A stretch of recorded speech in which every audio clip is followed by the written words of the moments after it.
Bonnie and Clyde were ruthless, tireless, and unstoppable.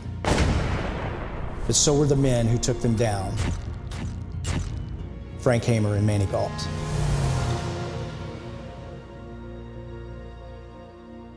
A lot of people are familiar with Bonnie and Clyde, whether it's through the famous pictures or movies. They were the beginning of kind of criminal branding, if you will. So they were aware that they were popular. Bonnie Parker, seen 10 of them today. It's the fashion. But the fact that they killed innocent people and a lot of police officers was galling. Stick 'em up. Prior to the Bonnie and Clyde pursuit, Frank Hamer was already the most famous lawman in Texas. You know, I was the only male in my family on my father's side who wasn't named Frank. He believed on what was right and wrong. He was also unwavering. He wanted to stop dangerous people.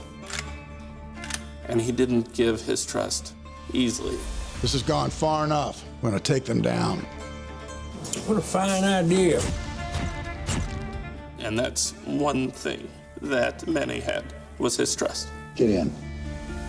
Frank used Manny for undercover work for some period of time before Manny actually joined the Ranger Force.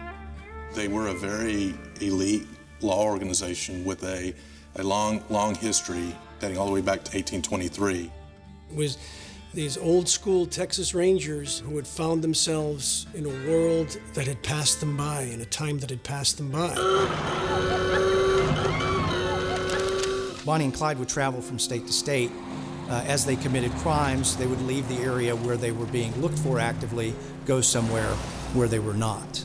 When you looked at how Clyde, when he drove, and he always drove, he would cover 400, 450 miles a day and just keep going. So it was very hard to keep up with him. And I think he knew that. It's like, I can drive further than anybody who's chasing me. The number one piece of technology that allowed them to continue their crime spree for so long was the automatic rifle. The average law enforcement officer at the time was carrying a .38 revolver, maybe a shotgun. Frank and Manny were seasoned law enforcement officers with decades of experience who knew that they had to adapt to the criminals that they were pursuing. There's an old saying in Texas, when the bad guys are at their worst, Frank Hamer was at his best.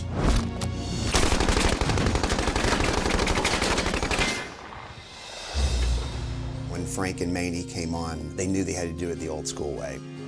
You live like they do. You sleep in the car, you drive 400 miles a day, and you keep moving. Manny did it out of a sense of duty. He was not looking forward to this, but knew that it needed to be done. He understood that's what it was going to take. The thing they know is that there's no joy in this, because they know what the end of the road looks like. When Frank Hamer was put on the job 100 days later, Bonnie and Clyde were dead.